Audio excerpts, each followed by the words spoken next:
Welcome to another episode of Crawfordsville Connection, the City of Crawfordsville's weekly podcast that comes out every Monday morning. I'm your host, Sarah Summer, and I'm joined in the studio every week with Mayor Todd Barton to keep our community up to date on current events, city workings, and to hear from community members on a variety of topics. Thank you so much for joining us, and we hope you enjoyed the show. Welcome back to another episode of Crawfordsville Connection. I'm your host, Sarah Summer, and today I'm joined in the studio by Mayor Todd Barton. Hello. Hello, how are you? Good to be back. I missed last week. Yes. Yeah, it's good to be here. We have a special guest today. We do. Yeah, we have United States Senator Jim Banks. Hello. Good to be with you. Thanks for having me. Yes, Welcome to Crawfordsville. Glad you're here. We've had a good day today. Yeah, you spent the day in Crawfordsville. It's been good. That's awesome. Before we get started with speaking with Senator Banks, Mayor, do you have any announcements? I do not. Okay. And I should have a community forum set, but I've not gotten to it yet. We'll get that out there We'll next get that week. up for next time. Yes. Yep, for sure. All right. Well, that means we can just jump right in. So, Senator Banks, tell us a little bit about who you are and just a general introduction. Well, I'm so proud to be Indiana's new senator. I got elected to the Senate in 2024, so I'm about a little over a year and a half into my new job. Before that, I served in the House of Representatives for 8 years, 4 terms for the district that's Northeast Indiana, Fort Wayne being the big city. And I come from a small town that's a lot like Crawfordsville, Yes, Columbia City, Indiana, about 10,000 people. I grew up there. I went to high school there. My parents, my brothers' families, my grandma's still alive. Our whole family lives in the Columbia City area. My wife and I have 3 daughters, 3 teenage daughters, so please pray for us there. And they just started school 2 days ago. Oh, wow. We have a junior, a freshman, and an 8th grader. We have a lot of, we're a very active family, a lot on our hands. I fly back and forth to Washington every week. I leave on Monday mornings, get back on Thursdays, and I'm so lucky to have a wife who's on board with all of it. She's the one that makes all of it work. Yeah, we met important. at IU in the college Republicans and got married and lived in Colorado for a few years. But we moved back to Columbia City, my hometown, and started our family. I served in local government for a little bit. I was on the county council, which was a great lesson in government closest to the people, the best type of government. Then I went to the State House, and I served there for 6 years in the Indiana State Senate. During that time, I deployed to Afghanistan as a Navy reservist, and a lot of people know my wife was elected to take my place. Indiana has a unique state law that allows for temporary leave of absence for someone who goes on active duty military orders. And my wife was elected to take my place, which sounded great at the time, but there's not a day that goes by that someone doesn't tell me that my wife was better at it than I was. Yeah, So, there's the danger involved in that. Yes. but I told the group a little bit ago, we met with leaders that the mayor assembled at the county level, the local level, business leaders in Crawfordsville, and I told them that I serving in local government, state government, and now in the federal government, it's been a lesson in and how our process works, how our system works. And now as the United States Senator for the whole state of Indiana, it's an incredible honor to do the job. And I love coming to the small towns, the communities that make Indiana the great state that it is, like Crawfordsville. It's great to be here today. Awesome. Thank you so much. And, you came from a working class family and you're the first generation to go to college. Talk about how that shaped your experience. Yeah, my dad retired from a factory called Dana in Fort Wayne, where they made axles, and my mom was a cook at a nursing home all of her working life. And I think we grew up in a trailer park for a number of years, and I saw how hard my mom and dad worked, and I was the first in my family to go to college. I often, when I talk about the American dream, I talk about my parents because they came from that blue collar working class background. They worked hard all of their life. I had 2 brothers. One of them passed away last year. We grew up in the kind of that kind of house and a home where our parents worked hard.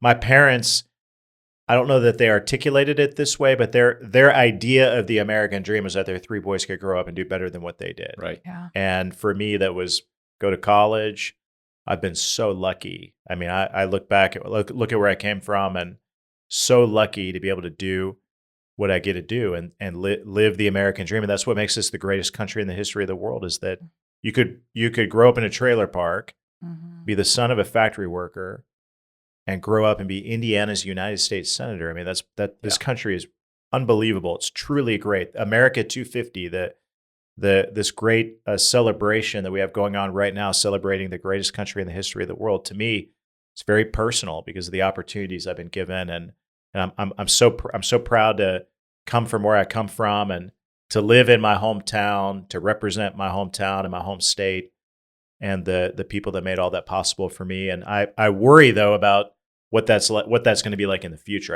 I have three daughters, as I said, and will they have an opportunity to do better than what I did? I mean, that's my American dream, that my wife and I can save something and pass it on to our kids and give them a step up and an opportunity. And we have a lot of challenges ahead of us, whether it's the federal debt or our existential race with China, who wants to dominate America in artificial intelligence and militarily. I mean, these are the big subjects and debates that we're having in Washington, and that's what I spend a lot of my time focused on. Yeah, absolutely. So thinking about that, what originally pulled you into public service? Did you ultimately think you'd end up in politics? Yeah, growing up, it's hard to explain this, but coming from the background that I came from, I didn't think I was allowed to be involved in politics. Right. I don't know if that makes sense, but like you grow up in a blue collar, kind of growing up on the other side of the tracks, as you might say. My dad's family, my dad was one of 10 boys and girls, and I think he was number 8 out of 10. And my dad was born in Kentucky. My grandma and grandpa Banks were true blue hillbillies. And they moved from rural southeast Appalachia, Kentucky to Columbia City, Indiana. So my grandpa, who was a coal miner in Kentucky, could find a better job and put food on the table for 10 kids in Columbia City. Bought a little house with one bathroom that I got to know well because my grandma lived there until she died when I was in college, in the same house that my dad grew up in. And think about where they came from and where I came from. I didn't think I was allowed to be. We didn't have a famous last name. We didn't have we didn't have a lot of money. We weren't a part of the class of people in our community who were involved in politics. So it wasn't something that I thought of as a kid. I always tell people too, my dad hated politics and politicians, and he liked 2 politicians that I can remember. One was Ross Perot for president. Oh wow! So he had the Perot for president bumper sticker on the pickup truck. And then my dad was for Trump the moment Trump came down the escalator. He was that kind of voter, a union Democrat, blue collar, very involved in his union. And he was like an early Trump. And I told my dad, "You're crazy. This guy's never going to win." I was so wrong, and my dad was so right about Trump. But I got elected in 2016 to Congress the same night that Trump beat Hillary Clinton, and my dad was more excited about Trump winning and going to the White House than he was his son being a congressman. But it wasn't something to answer your question, it wasn't something I thought about until I got to college and I got involved in college Republicans. I interned for a congressman, and it kind of opened up a view to me of public service and what that means. And in so many ways, especially as a person of faith, public service is a calling on my life, and for Amanda and I, on our family, and we live out that calling. I never in my wildest dreams thought I would ever be a United States senator, but one thing after another happened, one door after another opened, and you run for these offices. When I ran for the United States Senate, I had literally the easiest U.S. Senate race in America in 2024. And I was very fortunate for that. But that, to me, that's an example of living out your calling. I felt called to run for the Senate and serve my state and my country in that way. And I feel very very blessed to have the opportunities that I do. Yeah, absolutely. And like you've mentioned, you've served at a number of different levels. How is it different representing the entire state of Indiana? Well, in so many ways, whether you live in Northeast Indiana where I live, or you go to Posey County, the opposite corner of the state. In so many ways, the values are the same. I mean, people talk about Hoosier values, and what does that mean to have Hoosier values or Hoosier common sense? And I just find that it's ingrained in who we are. I mean, this is a great state that believes that we all have to do our part to make our state and our country better, and the pro family. Common sense values that we share from one community to the next. I find that it's consistent and ingrained in us. I mean, the region, Lake County. I mean, their issues are a lot different than Crawfordsville. Downtown Indianapolis is a lot different than downtown Columbia City. So there are certainly different issues from place to place. But I find overall that Hoosiers just want. They want their representatives in Washington to watch out for them and watch out for their family, keep their families safe, and give families an opportunity to make ends meet. And when I was at the State House and now at the federal level, I find that Hoosiers have a similar view of government. They want us to fight for them, and that's what I try to do in Washington. When I served at the local level in the county council, you deal with people at the local level, and Mayor, you're so good at this. I mean, you realize that oftentimes the issues that they come to me or to you with aren't issues that maybe are necessarily something that the city deals with or the federal government deals with. But you just try to help people. Yeah. You just try to help people. And that's what I learned in local government is that people come to you with unique issues and you do everything that you can to help them. We're navigators as much as anything, trying to get them to the right place. Absolutely. Mayor, for you've served locally for a long time. How would you say it's different? I had hair when I started. Right. Yeah, just to be clear. How would you say it's different for somebody in public service at that local level than at the federal level? Well, I think there are a lot of similarities, but at the end of the day, what I tell everybody, this is very up close and personal, right? The decisions you make affect people's lives in profound ways, and you're going to stand next to those people on the sidewalk. You're going to run into them in a restaurant, in a grocery store. It is very personal. And sometimes you have to make tough decisions, and that maybe people don't appreciate. Some people might not appreciate a decision, and you're going to run into them in the grocery store next week, right? So it's very up close and personal. You're not insulated. A lot of the bigger city mayors, they're insulated. And I don't want to be insulated. I want to be out there with ears to the ground. So at the local level, it's very personal. And you're very close to what's happening. You really understand and you see what's working and what's not. And I think that affects your ability to make those decisions. And you weigh those very heavily because of that. Right. You know that it impacts people's lives. You see it. You're not removed from it. Not saying you're removed from it in DC, but it is very different. Right. For sure. I find that, and Mary, you probably do too, that when you make a decision that might not be popular with some people, when you take the time to explain to them, like, here's how I got to this decision. Yeah. You might not agree with it. We might not be able to agree. They often respect you more in the end, even if they disagree with you, when you can explain it to them. And that's now that I represent 6.5 million people versus 800,000 at the congressional level versus 120,000 as a state senator versus 30,000 county council. It's hard.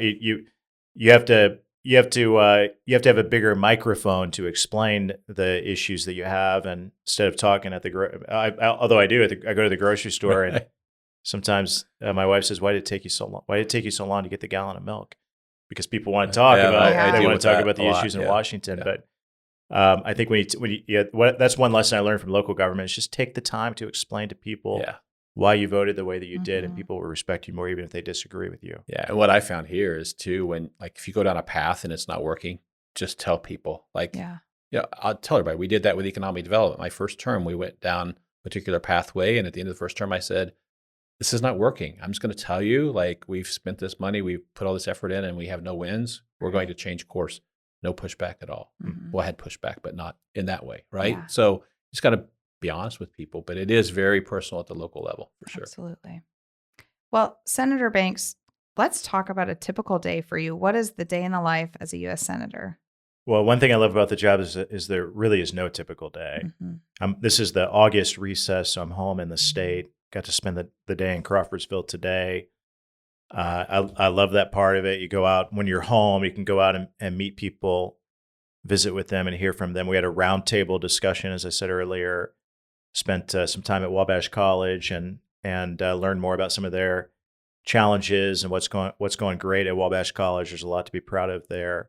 When I'm in Washington, I show up at the office in the morning and might immediately go to a committee hearing. I serve on 4 committees: the Armed Services Committee, the Veterans Committee, the Healthcare and Education Committee, and the Banking and Housing Committee. And all of those committees have committee hearings. I might have to bounce back and forth from 1 or 2 of them and ask questions of the generals who are there to testify in front of Armed Services Committee, or agency heads that might be in front of the Banking and Housing Committee. So I'm bouncing around, and then in the middle of all that, votes get called, and I go to the floor of the Senate to cast my vote. One thing I find about the Senate that's interesting is the majority of our time in the Senate is spent on confirming the president's nominees, and that's a big difference between my time serving in the House, where you don't do that, and the Senate, which might seem mundane, but the good part of that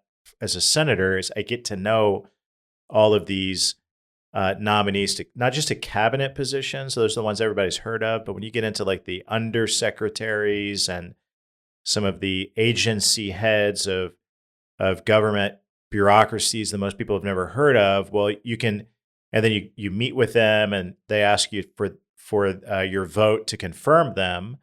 Then you can build that relationship and leverage that relationship to do big things for Indiana. So one example, the U.S. Department of Education, at President Trump directed them to move programs out of the Department of Education building in Washington, D.C. and move them to the states where they most impact people.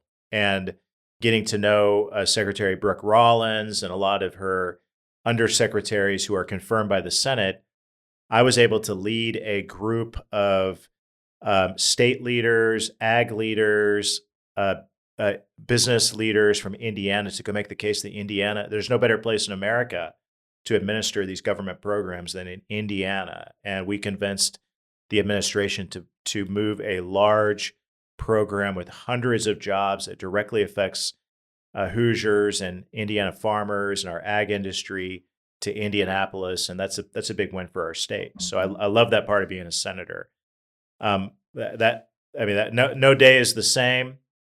Every day it's a different issue. I love that part of it. I'm learning about a wide array of different issues and subjects, and that's the fun part of it. But at the end of the day, while there are a lot of issues, it's hard to be an expert on all of them. So you're meeting with the Indiana Bankers Association to talk about banking issues, or the Indiana Farm Bureau to talk about agriculture issues. And on any given day in Washington, there might be a dozen different groups that come through my office doors and meet with them for as long as I can before I have to go back to a committee or go vote and hear from them. And I love that part of the job. Yeah. Mayor, sounds similar to your day, but on a much larger scale. No, much larger scale, much broader. But yeah, it's very similar. You go from topic to topic all day.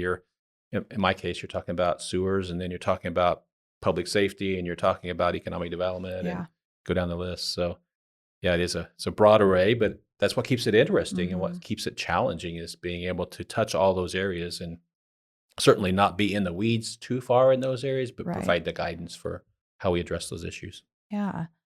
Senator Banks, you talked about your different committees you serve on. Why are these particular committees important to you? Well, one part of the Senate, that we have obviously 2 senators. Senator Todd Young is the senior senator, and I'm the new junior senator. And we don't serve on any of the same committees, which is good for Indiana because he's got his committees covered.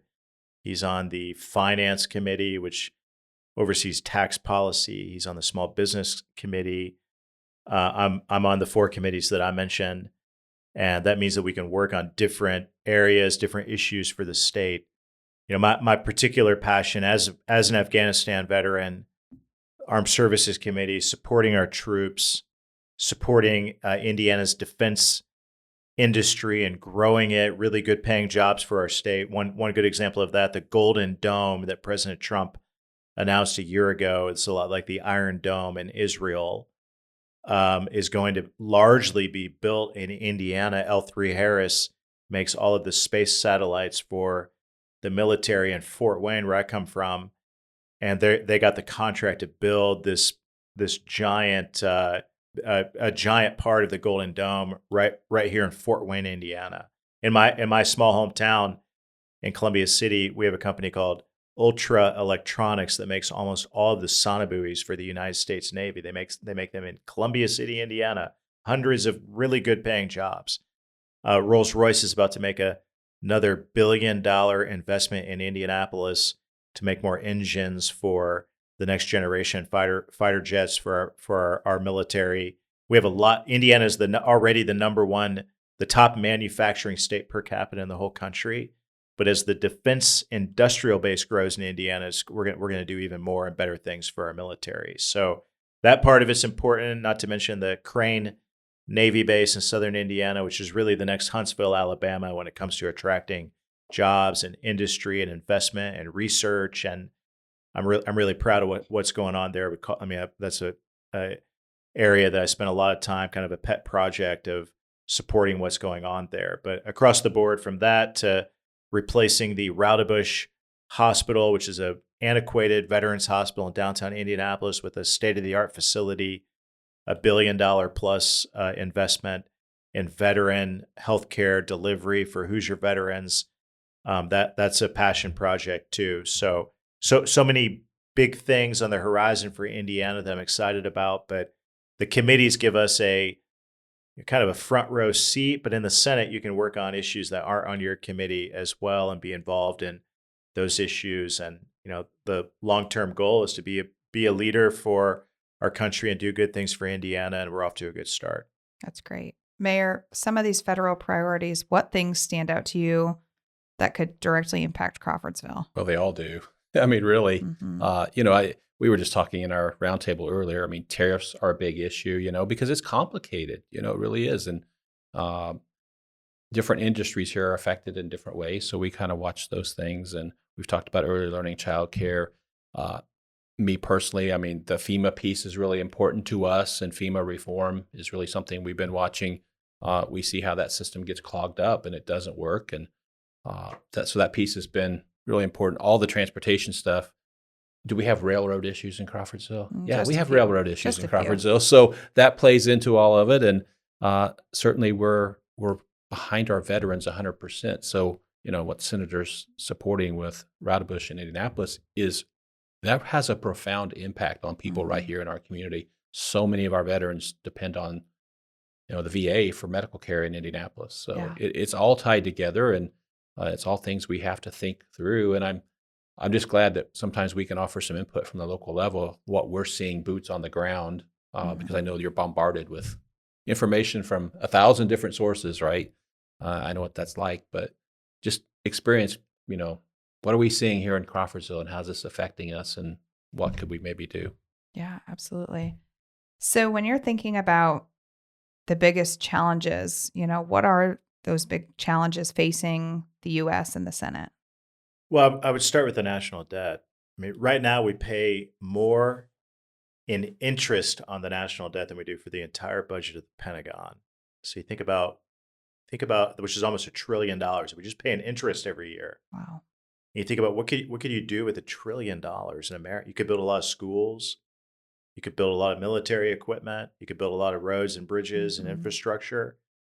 And we're paying it on the interest of our national debt. So whenever I vote on a spending bill, I think about my 3 daughters and the type of America that they're going to inherit. Is it going to be straddled with debt and bankrupt, or are we digging out from under it? And right now we're not making a whole lot of progress, which is why I vote against a lot of the spending bills, whether it's a Republican president or a Democrat president. I think I have one of the top track records of voting no on spending bills because of that.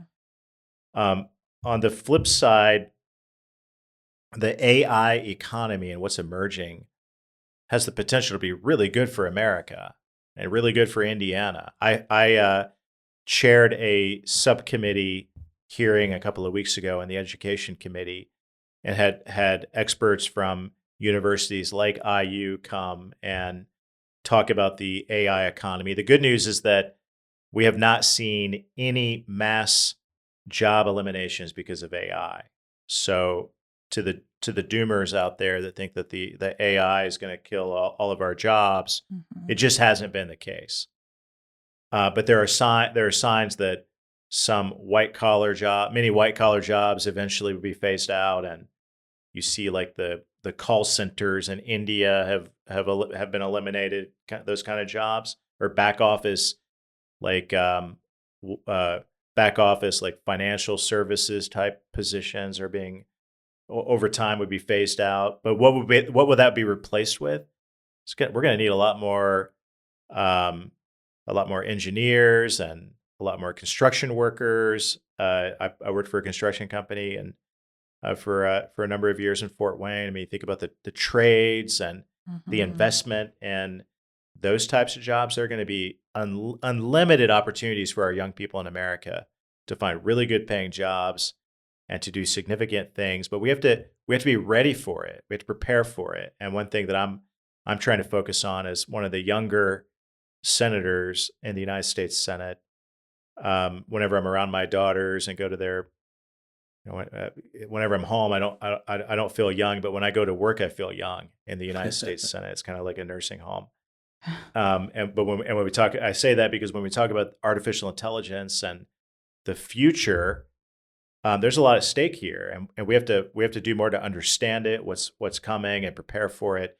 Because China wants to beat us to the punch. China is racing to get to artificial super intelligence and own the market on robot manufacturing and harness artificial intelligence and develop better models, and they want to dominate America if they do that. They want to steal all of our jobs, and we can't let them beat us to the punch because China's values are a lot different than America's values. So that's one area that I spend a lot of time focused on, and what can we do to win the race with China and harness the very best of what artificial intelligence and the AI economy can do to accelerate economic growth in America to create a better shot at the American dream for my kids and your kids. Absolutely. And so when Congress is back after recess, what is your top priority on that list? Well, we have a couple of months before the midterm elections, so there's a lot of focus on that.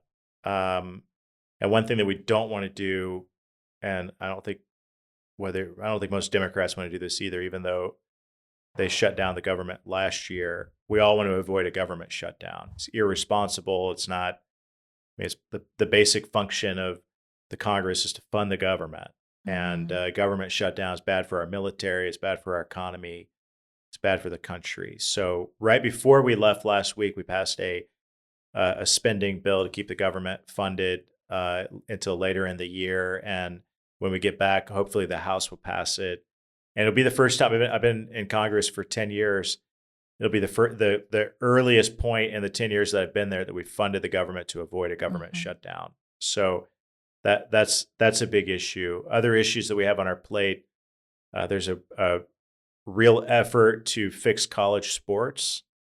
A lot of people are focused on this, on all of the related issues from paying players and NIL and the super conferences, the Big Ten and the SEC. I'm a Big Ten guy. I'm an IU grad, and I can't wait to celebrate a second national championship football season this year. But there's a real push to fix college sports, and that's a bill that we're working through in the Senate right now that we're going to go right into. And then the third big issue when we get back is a large budget issue related to funding our military, the war in Iran, making sure that we have the munitions stockpiles. By the way, a lot of that built in Indiana to keep supplying our military with what it needs to project strength abroad. And also a part of that budget bill is something called the Save America Act, which is national voter ID at the ballot box, and those issues are married into a larger package. So that's what's ahead of us when we get back. But the midterm elections are in November, halfway point for President Trump's second term, and there's a lot of politics going on. But at the end of the day, it's the issues that impact people, that make life more affordable, that we're focused on. One bill, just before I quit rambling, that we did pass a couple of months ago that I think is really important is the Road to Housing Act. Right now, the average age of a first-time home buyer in America is 40 years old, which is substantially higher than what it was when I got married at 25 and bought my first house with Amanda, which was our investment in our American dream to build equity and to own a home. And thank God we did that back then. We would never be able to afford to buy a house at 25 years old today.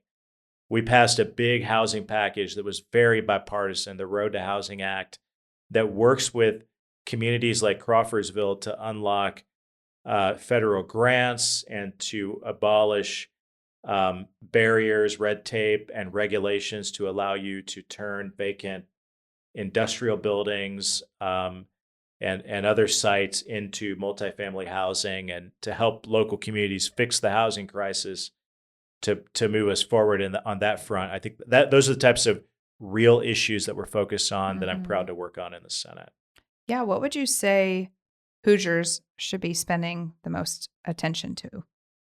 Well, I think this back to this AI subject. I mean, what does all this mean? Where do we go from here? How do we prepare the next generation? I think Indiana is ahead of the curve on this on a lot of these fronts. We have a rich manufacturing economy. We have strong workforce development. We have great businesses headquartered in Indiana, from Eli Lilly in the central part of the state to so many other rich, great Hoosier companies. That we have Purdue and IU and Wabash College, some of the best universities in America here. So we have all of the key ingredients that we need to succeed, but we need a vision for it. Yeah. We need leaders like your great mayor, and we need governors and senators and state legislators and local business leaders all get together in a room and talk about where does Indiana go from here? We're the crossroads of America. We are the defense capital of the country. We have a lot going for us, but we have to prepare for the future and make sure that we're attracting the kind of jobs that are going to keep our kids and our grandkids employed and keep them here and keep Indiana strong. Absolutely. Mayor, if you were sitting in Senator Banks' chair for a day when Congress returns, what's top of your list from the mayor's perspective? A day's not much time, so I don't know. I'd probably just enjoy the view, right? No, I don't know. Like, I think if I could do anything, I'd probably go after the bureaucracy, because we experience that so much in what we do. Like, everything we do is bogged down with bureaucracy. And part of that is, as Congress allots money, it most of the time flows through the states. And that sounds like a good idea, but what we experience is then you have a whole nother level of bureaucracy that gets stamped on that. And it's mind-boggling to us how much, it costs us. We make the decision a lot of times, like road funding. Like, are we going to fund this on the local level, or are we going to go through the Indiana and federal process, which is 80%, 80-20, right? Sounds great. But in the end, it's going to drive the cost up by 40%. Yeah. And it's going to take 10 years instead of 2 years. So I would go after the bureaucracy if I had the chance, but that's a dream. Okay. So Senator Banks, I think he's hired. Yeah, he's got it. We just experience it. We just experience it. It's tough. Yeah. Senator Banks, do you want to hit some of your hot topic items that you've, kind of been outspoken about lately? Like the Citizen Act, there's the Dalilah Law, DSA, what things are top of your mind that you've got a lot to talk about? Well, I talked about already about Indiana being the crossroads of America. And we are the number 4 state in the country for the amount of freight that moves through our state. Semis all over the roads. And, one thing that happened in the last administration, the wide open border, tens of millions of illegals that came to our country. Some of them granted a temporary status. And what we found tragically over and over in recent months is illegals who go to what we call CDL mills, or these kind of, in some states, they have loose regulations on schools to get your truck driver's license or a CDL. And then some states will grant CDL. Some states like California, New York, and Pennsylvania especially have been bad for giving truck driver licenses to illegals. So the Dalilah Law is named after a beautiful, today 7 or 8 year old Dalilah. She was in the gallery at the President Trump's last State of the Union address, and President Trump recognized her. Her dad just texted me last week. 3 or 4 years ago, she was in an accident due to an illegal behind the wheel of a semi, and she will never be the same. Thank God she survived. Last week she had another surgery that went well that her dad texted me about. But what can we do about it? We can make sure that we require that the CDL exam is always conducted in English. And I think we find this in a lot of the cases of these accidents, that these illegals can't read English. They're not familiar with our road customs, and they're driving a semi truck through the state of Indiana on our highways.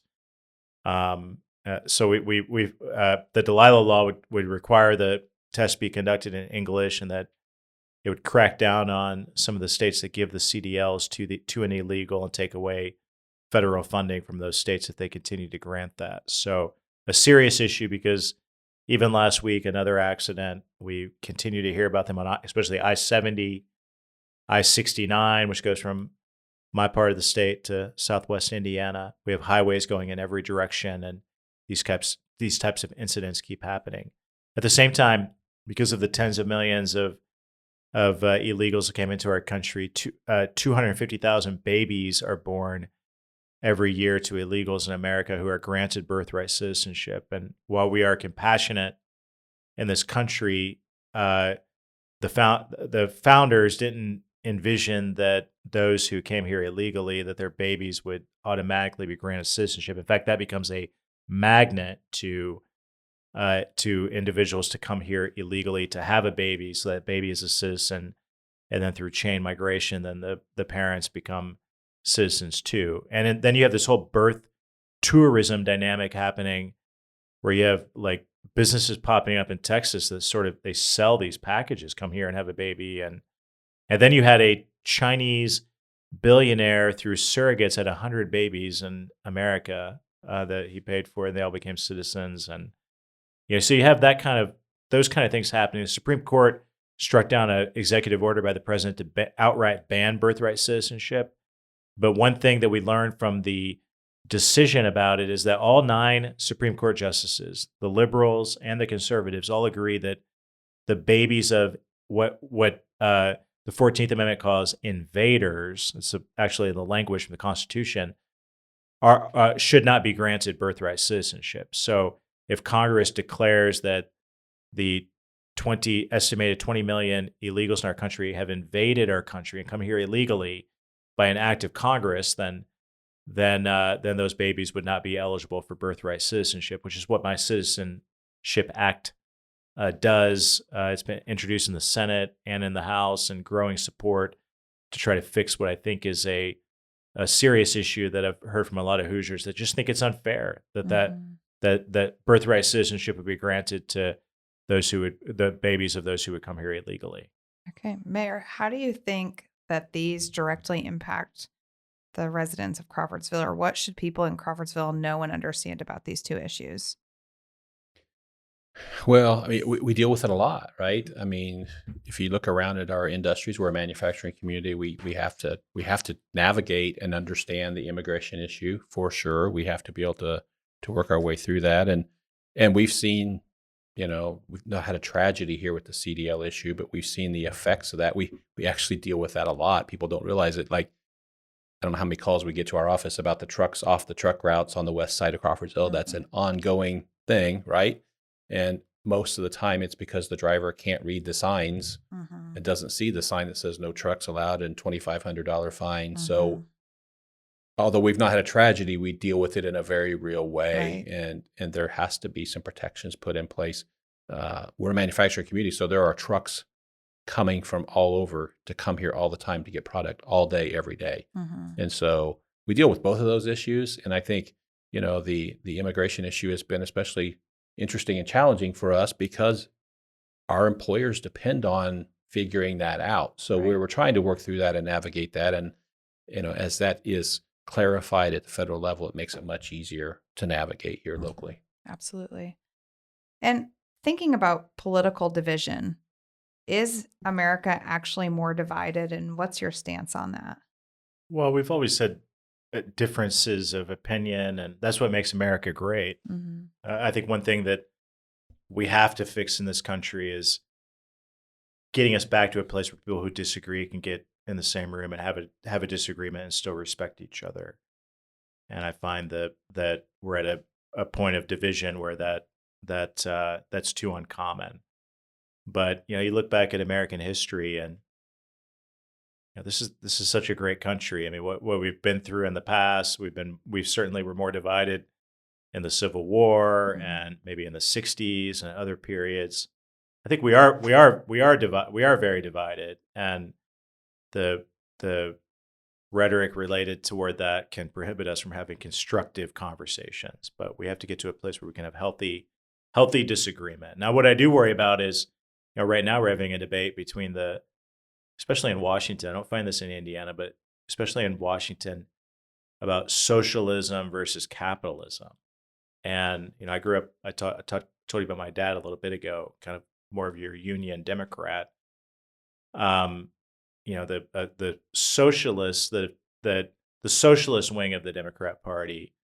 That we're no longer talking about political disagreements about positions on issues or policy.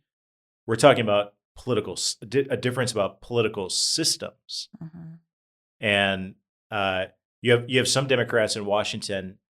Tom Suozzi, who's a Democrat from New York. I came into the House with him, and we both won in 2016. And he and I have traveled to Afghanistan together. We've worked on a lot of issues, and over the years, I mean, he put a pledge together a few weeks ago to try to separate his party from the socialists. Said his pledge was, and he got 10 Democrats to sign it.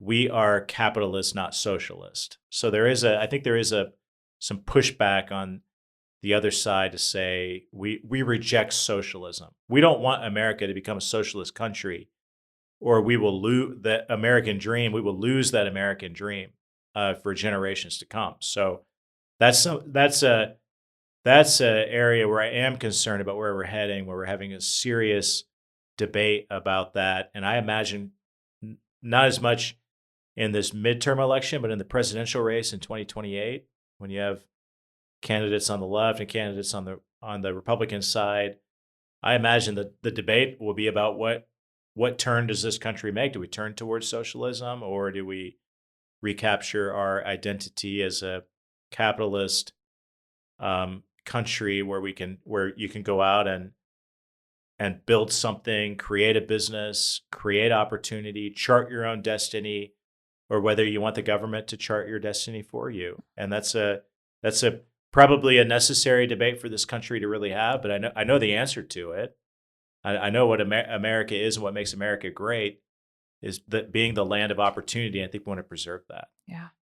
Mayor, what do you think our local government gets right about working with people who you don't always agree with? Well, sometimes it's a challenge today, Yeah. right? And the temperature in the room is much higher than it used to be. But I think it's the ability, because we're small and local, to listen to people, hear them out, and have those conversations, and Mm-hmm. that's easier at the local level for sure. But you have to peel back all the hype. I tell people this, and this is literally the case. Like, people are so cranked up today, they will call in here ready to fight because their trash wasn't picked up on time. Mm-hmm. It's not that big of a deal. We'll get your trash, right? But people are so wound up because of social media and all those things. Mm-hmm. And Yeah, what I always tell people is broaden your consumption of information. Yeah. You know, even pay attention to those things that you don't agree with, but if you at least consume it and listen to it, you'll if nothing else, you're building your argument against it, right? Mhm. But you'll kind of start to get that feel for what's going on there too, and how you can have a discussion. You at least know what they think they believe if you don't agree with it. Right.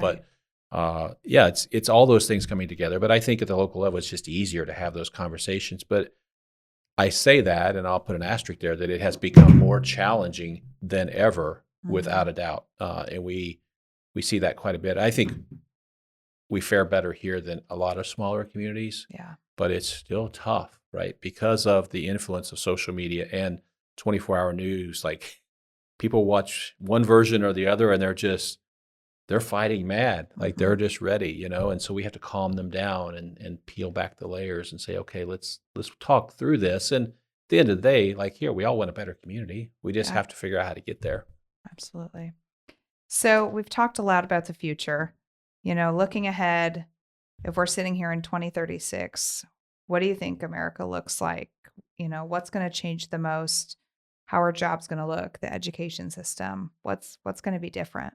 There's no reason to believe that America won't be better than ever in 10 years, that we will continue to be a good country that is generous and supporting freedom abroad and opportunities at home. And I think we have a duty to be that type of country. So to be a beacon of freedom and hope to other countries, and then to create job opportunities and chart our own course, especially to talk about the AI economy. This is a lot. A lot is going to change between now and in 10 years. Rapidly changing right before our eyes when it comes to what AI means to America. So I'm excited about the future. I get to be a part of it and serve at the national level. I mean, to the mayor's point, the one thing that I would stress is that when it comes to political division, or where America goes from here, the more that we can dismantle federal bureaucracy and the federal government and send important decisions back home to mayors and commissioners and to school boards and to the state of Indiana, the better off we're all going to be. And that's something that I'm very focused on in Washington. But I'm excited about the future for our country, and the stronger that America is, and the more that we project our values at home and abroad, I think the better the whole world is too. Mm-hmm. Mayor, you're thinking about Crawfordsville 10 years from now. What do you want this community to look like? What's interesting, if you try to think ahead 10 years, you're like, that's really far out. But I can think back 10 years and it seems like yesterday. So you have to put it in perspective. I think we're going to see that continued moderate growth that we've been seeing. And I think Crawfordsville is going to be a very healthy community moving forward, because we have focused on diversifying our industrial base, so we're not tied to just one sector, and gives us that vitality. I think we're going to be stronger than ever because we're focusing on workforce. We're focusing on our youth with the Career Academy and Career Tech Ed and apprenticeships and all those kind of things. And that's more than just preparing them for the workforce. It's preparing them to be good citizens and keeping them on the right path so that they don't get drawn the path of substance abuse, addiction, all those other things that come from not being prepared. I think we're on the right path here, and I think Crawfordsville is going to be in a really good spot. It's the thing that I have to watch all the time is this tendency, in Indiana and other states, where everybody's migrating to these urban areas, the donut counties and the metro areas, and communities like ours have to really pay attention to that and be deliberate in making sure we don't wither away. And a lot of communities are working on that, and I think we're doing a solid job here. So I think we're going to be stronger and stronger. But I think we're also going to be probably more of a regional hub. We're already kind of experiencing that, where there's more pressure on us, because as those small towns struggle, sometimes that pressure gets carried over to us. And we're just had that conversation with our state legislators today. There's a lot to think about there. But of course, I think Crawfordsville is going to be great. And we're unique in so many ways, and I hope we retain that and capitalize on that. This is a community of cooperation and getting things done ultimately. Absolutely. And Senator Banks, what do you think communities like Crawfordsville should be doing to prepare for the future? Well, you have great leadership, so that's a big part of it. I travel the whole state, and there are some mayors that I've never heard from, Mm-hmm. and I hear from your mayor quite a bit, and he gives me feedback, Believe that or not. and it's constructive. And whether it's the local level, the municipal level, the city level, or the county level, or the state level, the more that we all work together, that's the only way that we're going to solve our problems, make Indiana better, make Crawfordsville even better than what it already is, and position ourselves for the future. Is if we work together, federal level, state level, local level. You have everything going for you here. You have a great college. Mm-hmm. You have great businesses that are growing. Mm-hmm. You have a great community. Your downtown is vibrant, and I can only imagine that the best days are yet to come for Crawfordsville. It's awesome. We have great people here. Yeah, we do. Be here, be known, right? Yes. That's our tagline here. Be here, be known. Because if you choose to live here, you can be part of so many things, and you're going to be known when you walk down the sidewalk. And Yeah. it's been fun. We're getting more and more people moving here from metro areas or larger areas, and I love to hear their stories and why they chose to come here and what they like about being here. It's been a lot of fun in recent years. Yeah, absolutely. So, wrapping up the policy discussion, you both are obviously trying to help the same people here. Mayor, what do you wish people in Washington understood about being a mayor? Oh my. Here's what's interesting. I think the people in DC, and I say this all the time, not because he's sitting, they kind of get that. They kind of understand that. Where I struggle is I think people at the state level don't get it. Right. That's kind of odd to say. Like, I'm always like, I feel better about things at the federal level than I do the state level. But I think it's just understanding that, for example, we're out here fighting for things. I'm not fighting for this for me necessarily. Right. Like, in Indiana, we have all this discussion about tax increment financing and TIF, and it's always portrayed like, well, you mayors want this funding so you can whatever. I don't benefit from that in any way. I don't make a single cent from that, right? But all these construction jobs do, and all the things we build and all the things we make happen, all these businesses and employees benefit. So I think it's getting them to understand that when we are there talking about things, it's not really personal. Right. We're trying to do what we need to do to move our community forward and improve the lives of the people who live and work in our communities. Absolutely. And Senator Banks, what do you wish local officials understood better about your position in Washington? There's almost nothing that I do or work on in Washington that isn't motivated by somebody calling me, a mayor, a commissioner, the state of Indiana, and saying, we have an idea for you, or we need help with this. And I just think the more proactive you are and thinking big and working together, the more we can get done. Yeah. And the federal government is so massive. It's so big and in many ways out of control. It's a huge bureaucracy. And it's hard for me to be on top of all of it. So, when I have a mayor like your mayor reaching out and saying, we need help with this federal grant to do something good for Crawfordsville, then that gives me my marching orders. I mean, I really do feel like I work for you. So when you have that kind of leadership that's reaching out to us, and when I was at Wabash College today, the new student union building that they're building, we were able to go to Wabash College reached out to us about a USDA loan. We were able to go to bat for them and work on it and resolve it. Got them what they needed, and now full speed ahead on a major project at Wabash College. That was all motivated by the local leadership. Yeah. So that whenever we have an open door, an open line like that, we can do big things.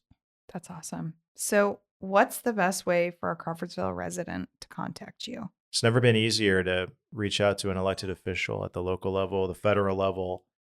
You can pay attention to what we're doing online, but call our office. One secret that I, from time to time, that I share, Mayor, is that at the end of every single day, I've done this all 10 years I've been in Congress and the House, now the Senate, and I've got some of my staff here in the room with us. They spend a lot of time on this. They do a phone call, log, and email it to me. Mm-hmm. Every single phone call from Hoosiers. Mm-hmm. We get a lot of phone calls now in the Senate from probably most of our phone calls don't come from From Indiana. We talk about that a lot. A lot of our yes. input doesn't come from Crawfordsville. But we screen it, we log it, and I get a report every day. Yeah. Mhm. June Smith from Crawfordsville, Indiana, called us today, and she wants us to fix college sports and focus on that, and or co-sponsor Senate Bill 2345. That kind of feedback helps us tremendously to do our job and know what's on the minds of Hoosiers who we work for. So call us, email us, follow us on social media, and give us feedback. Some of the feedback can be harsh, Yeah. but we can take it. That's what we're there for. Yeah, absolutely. And how can young people get involved? I love this question because it's how I got involved. In college, I interned for a congressman. Summer of 1999. It was an unpaid internship, but I got credit for it. And now I have paid interns in my offices in Washington. We have our headquarter office in Fort Wayne. We have a new office in Fishers, an office in Evansville, and we have interns in all of those offices. Mm-hmm. So I'll put a plug in for our internship program. You might be a young person just like me who had no idea that this was that you could serve others in a role like this, and it might open up incredible opportunities for you, and you might one day become the United States Senator after interning for a senator or a congressman. So I think that's an incredible opportunity, and we are always looking for good candidates. And you have Wabash College students here who might have an interest in coming to Washington, interning for us for a semester or a summer. We would love to have them. That's awesome. Mayor, you're always encouraging people to get involved locally. For somebody that wants to make a difference, but maybe they don't know where to start, what's your advice? Come to meetings, listen, see what it's about. I don't even know what percentage of people in Crawfordsville have even been to a city council meeting. It's pretty low, I will tell you that, right? Especially for young people, it's very low. To come to meetings and just check it out to understand what it's about. And then if you want to get involved, talk to us. How many appointments do I make to boards and commissions and all, committees, all these different things. We will plug you in someplace so you can kind of dabble in it and see what it's like. See, some people will do that and say, this is not for me. Right. Other people will do it and they love it and they move on to something else. You just have to explore and also I think understanding what's important to you. Like you don't want to serve on something that's of no interest to you. You have to find something that interests you. But yeah, come to the meetings and communicate with us. And a lot of times I tell the younger people, high school or college age, tag along with me for a day or two. You'll quickly be exposed to what this is about and what these opportunities look like. Because as we've talked about, city government doesn't move just from the mayor's office. I mean, it's citizen driven. Like everything we do is citizen driven. And think about the Planning Commission, the Board of Zoning Appeals, the Board of Work, go down the list, utility board, all those things. It's citizens getting involved, giving of their time and talent. And that's what makes us so strong. Yeah, that's awesome.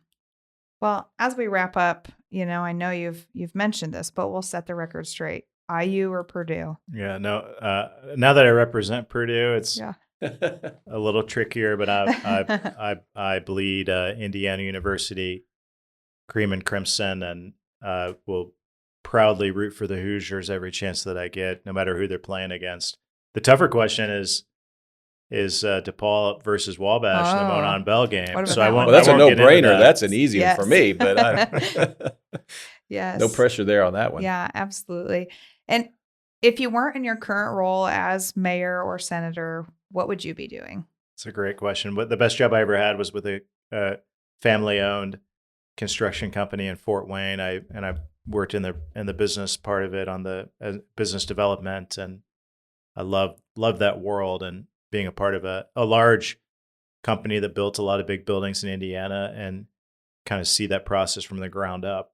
So and now being a senator and being on campus today, maybe an opportunity to teach one day or be around the future and be a part of mentoring the next generation of this great state and this great country might be something that's in store for me later too.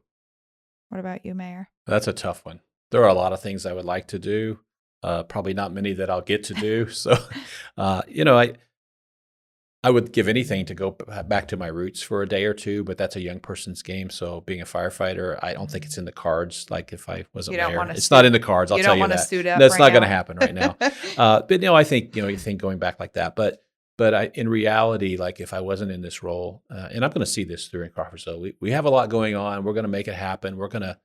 I spent a lot of time talking about building the bench and preparing for the future, right, and making sure we're setting up whoever the next mayor is. I want them to be phenomenally successful. So we're building that kind of stuff. But, if I'm not in that role, I think any opportunity, and I get to dabble in this some now, to help other communities. Yeah. We've figured a lot of things out here.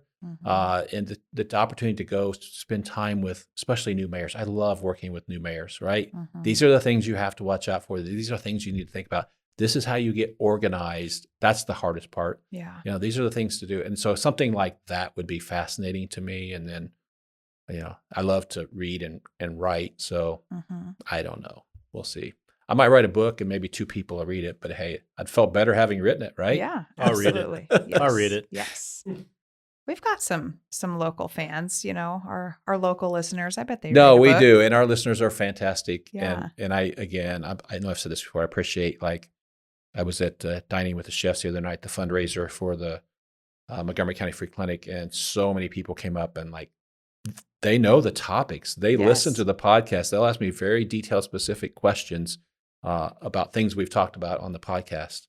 And you go somewhere and you're a celebrity, people stand in line, you are the real Sarah Summer. It's me. We want your autograph. Yeah. So. I don't know about all that. We love doing the podcast because it reaches so many people and it gets information out there, in an accurate way. Yeah, absolutely. Yep. And last question, what's one thing about Indiana that you hope never changes? There's so much, but there's a song written about it. I was born in a small town, and that's my, that's who I am. It's where I come from.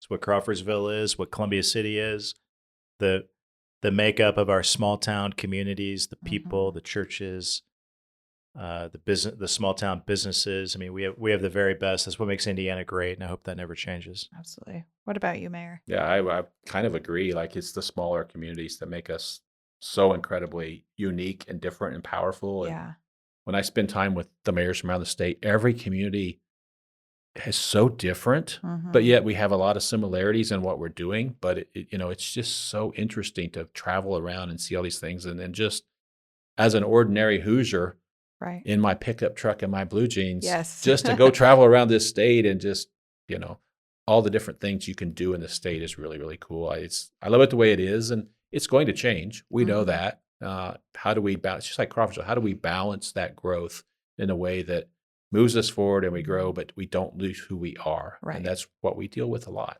Yeah, absolutely. Well, Senator Banks, thank you so much for being here. This was incredible and very gracious with your time. Yes. We appreciate it. Glad to do it. Thank you. Yeah, I know this is, maybe our most famous guest. Right? Maybe. Probably is. I think so. Yeah. I think so. We've had some pretty big pro motocross people. Do you ride a motocross bike? Can you do that? No, I can't. I was gonna say we know some people. That's a pretty big deal here. Sometimes we get some of those guys on. But yes. Yeah. Very cool. Hopefully, I get invited back. Yes, absolutely. Okay. Doors open. We'll welcome you to Crawfordsville anytime. We're excited to have you here. Yeah, and maybe next time we'll have a different studio. We'll see. We will. We're gonna. I meant to show him the studio at Fusion 54 today, and it didn't happen. But we have a very nice studio there that we share with our high school classes. Yeah, awesome. Well, thank you so much for being here. We really do appreciate it. And to our listeners, thank you always for listening and tuning in and sending us your suggestions and feedback. And don't forget to check out Yodel, our Community Connections calendar and newsfeed for all things happening in Crawfordsville in one easy, convenient location. Thanks for listening, and we'll see you next week. Make sure you hit the subscribe button on this podcast so you never miss an episode. And if you aren't already, follow us on Facebook at City of Crawfordsville Official, on Twitter at City of Seaville, and on Instagram at City of Crawfordsville. We hope you have a wonderful day and can't wait for you to join us next week.